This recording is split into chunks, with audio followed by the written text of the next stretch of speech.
Assalamualaikum warahmatullahi wabarakatuh. Hari ini kita akan membuat olahan dari tepung keladi atau tepung talas dalam bentuk mie kering.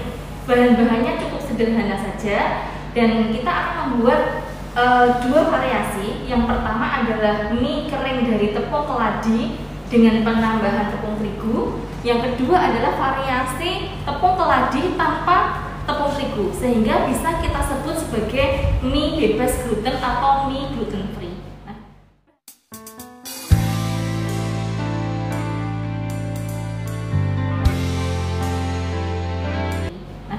Bahan-bahan yang pertama adalah tepung keladi yang telah kita buat dari umbi keladi atau talas. Kemudian ini ada tepung terigu protein tinggi, kemudian garam dan air hangat. Ya. Yang pertama kita timbang terlebih dahulu. Tepung keladi sebanyak 50 gram. Tepung terigu protein tinggi juga 50 gram. Kemudian garam, kemudian air ini 40 ml atau 40 gram. Nah, selanjutnya kita campur ya dan diuleni sampai kalis. Ya, bisa diuleni langsung dengan tangan.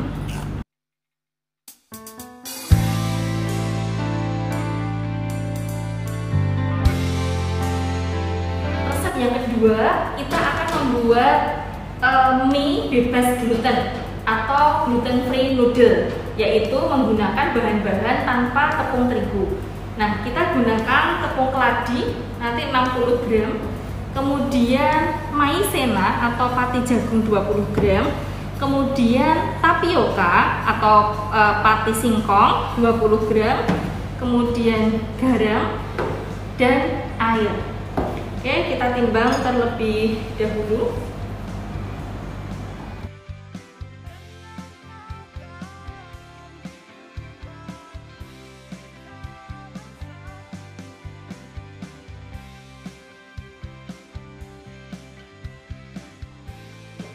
Untuk mie gluten free yang tanpa terigu, perlakuannya adalah kita kukus terlebih dahulu sebelum kita membentuk adonan atau lembaran. Ya, kita pindahkan ke sini, kemudian kita kukus selama 10 menit.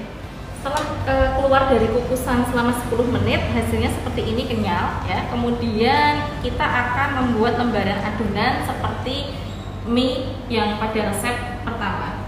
Gluten yaitu kandungan protein yang terdapat pada gandum atau tepung terigu. Sehingga mie yang menggunakan bahan tepung terigu disebut mie dengan gluten, sedangkan mie yang dibuat tanpa menggunakan tepung terigu disebut mie gluten free atau bebas gluten. Secara sederhana bisa menggunakan rolling pin seperti ini. Ya, jadi ini kita pipihkan sebelum nanti dibuat adonan untuk dikecil-kecilkan ukurannya ya untuk mie. Nah, ini seperti ini ya. Kemudian sampai tipis. Sampai tipis ya. Kemudian nanti bisa dipotong-potong secara manual untuk menjadi mie.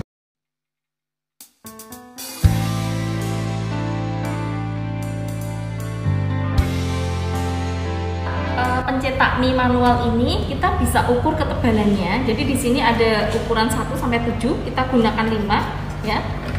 Beberapa kali, kemudian nanti ditipiskan sampai tidak berlubang. Ya, kita ulang lagi.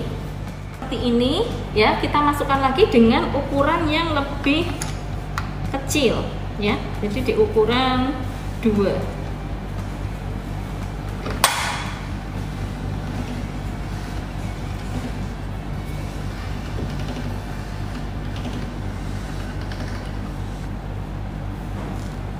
Oke, semakin panjang ya ukurannya sampai seperti ini tipis. Selanjutnya akan kita buat untayan-untayan menjadi mie. Selain itu, kita bisa menggunakan mesin mie otomatis pakai listrik dengan kapasitas yang lebih besar. Nah, di sini juga bisa diatur ketebalannya. Yang pertama ini di atas ini ketebalannya masih tebal, kemudian semakin ke bawah ini akan semakin tipis. Nah, untuk yang pertama dari adonan ini ya, kita pakai ketebalan yang lebar dulu.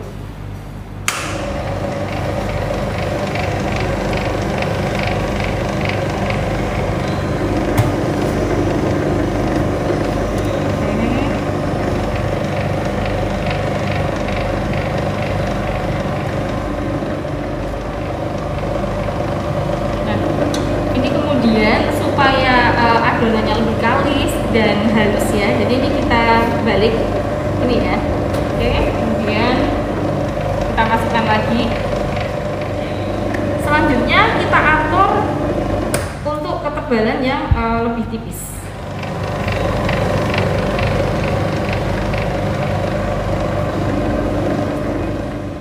Nah, setelah tipis ini ya, kemudian kita akan masuk ke pemotongan kecil-kecil menjadi untaian mie ya, baik itu secara manual ataupun dengan mesin.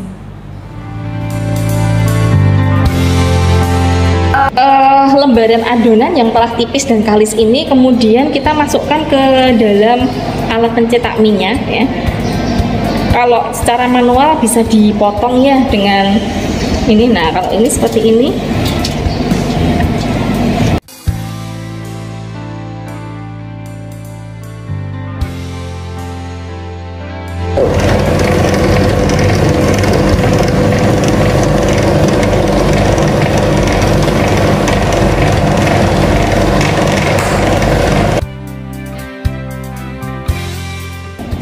Hasilnya seperti ini. Untuk selanjutnya mie ini kemudian kita kukus dengan cetakan yang sederhana.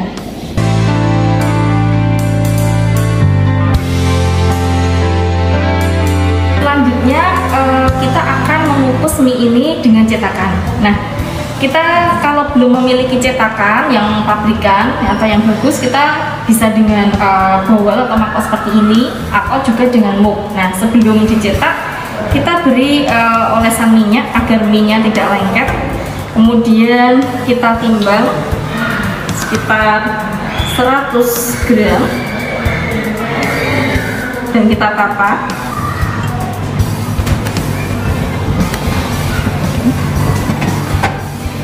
Ya, untuk selanjutnya kita kukus ya. Kita masukkan ke dalam kukusan. Kita kukus selama kurang lebih 10 menit. Setelah 10 menit kita buka. Nah, sudah seperti ya.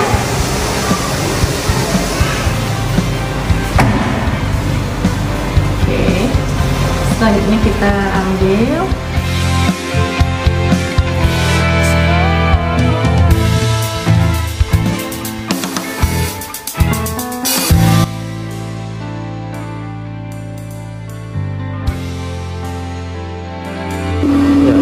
Selanjutnya kita keringkan dengan kabinet dryer pada suhu 70 derajat selama 2 jam. Penjemuran di bawah sinar matahari secara langsung bisa dilakukan selama 2 hari. Di sekitar rumah kita juga bisa. Seperti ini, langsung di bawah sinar matahari.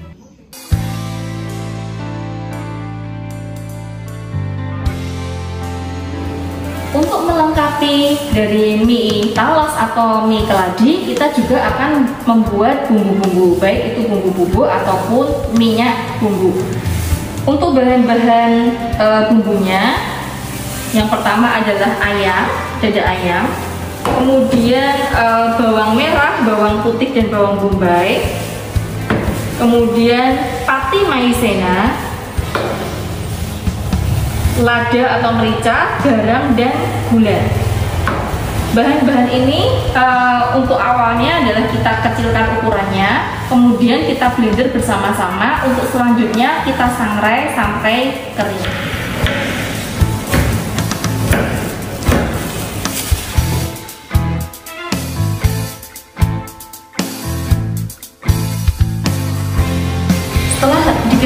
campuran semua, kemudian kita akan blender sampai halus.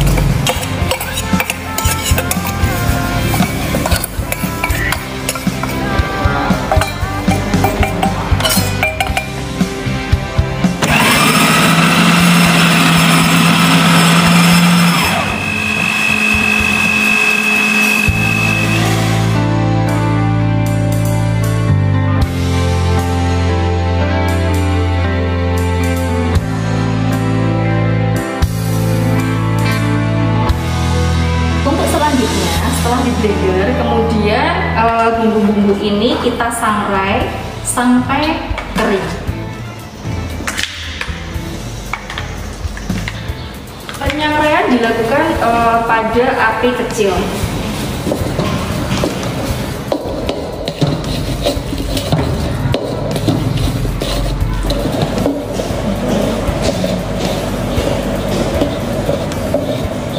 Untuk mempercepat proses pengeringan, kita bisa menggunakan cara evaporasi, yaitu dengan mendidihkan air di dalam baskom ya atau panci ya, kemudian wajan tempat untuk menyangrai kita tempatkan di atas panci atau baskom yang telah mendidih. Nah, selanjutnya aduk-aduk beberapa saat ya sampai kemudian kering. Berikut ini hasil dari sangrai yang kering dengan menggunakan metode penyangrai wajan dan evaporasi. Hasilnya kemudian kita blender dengan blender kering, kemudian disaring untuk hasil yang lebih maksimal. Dipilih yang jangan gosong.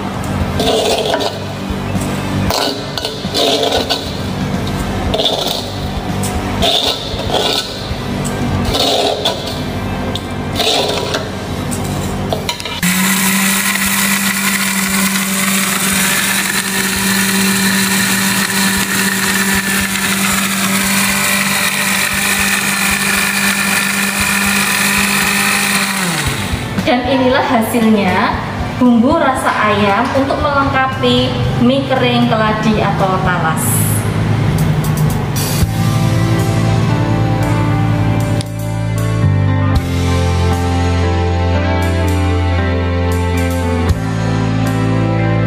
Untuk membuat bumbu mie talas atau keladi, kita juga bisa menggunakan bahan-bahan yang telah kering.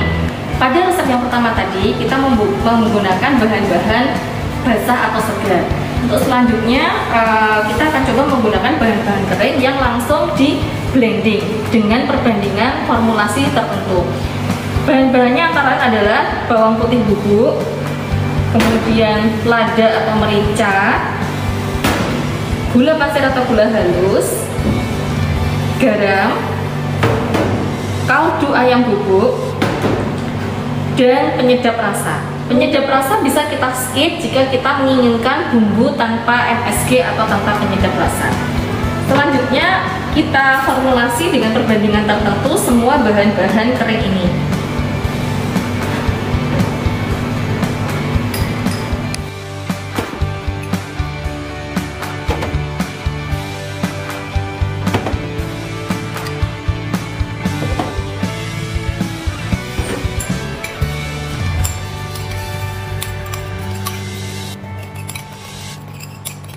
Selanjutnya dicampur dan inilah hasil jadinya.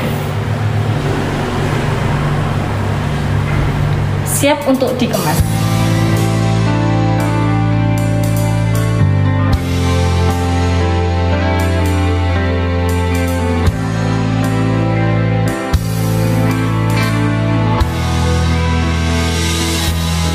Nah, inilah hasil dari pengeringan baik dengan sinar matahari ataupun dengan kabinet dryer. Nah, nampak terlihat untuk mie keladi atau talas dengan tambahan tepung terigu warnanya agak sedikit lebih putih dibandingkan dengan warna dari mie keladi yang tanpa tepung terigu. Nah, Anda bisa memilih apakah akan membuat mie keladi atau talas dengan tambahan tepung terigu ataupun tanpa tepung terigu. Nah, selanjutnya kita akan mengemas mie kering ini dengan beberapa alternatif kemasan. Nah, silakan nanti disesuaikan dengan kondisi Bapak dan Ibu masing-masing. Sebagai contoh, ini ada kemasan metallized alufoil ya. Nah, ini bisa kita masukkan sebagai contoh. Kemudian ini sebagai contoh kita ada bumbunya. Meskipun ini adalah mie kering ya, kita bisa lengkapi dengan bumbu supaya lebih praktis dan juga lebih mudah dalam pembuatannya. Nah, selanjutnya ini di sealer.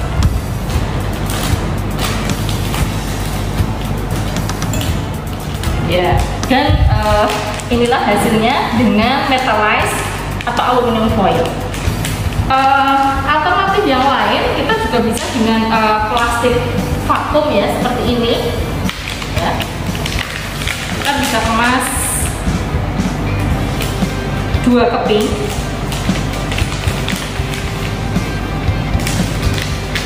Kemudian dengan tambahan bumbu.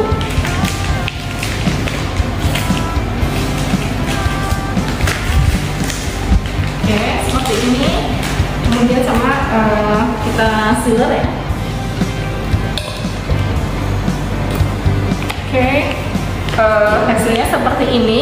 Tinggal nanti kita labeli dengan label yang sesuai. Untuk selanjutnya bisa juga kita gunakan cup seperti ini ya.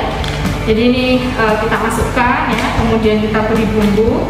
Selanjutnya kita tutup dan kita beri label di atas dan di tengah. Oke, demikian salah satu contoh dari pengemasan mie kering. Terima kasih.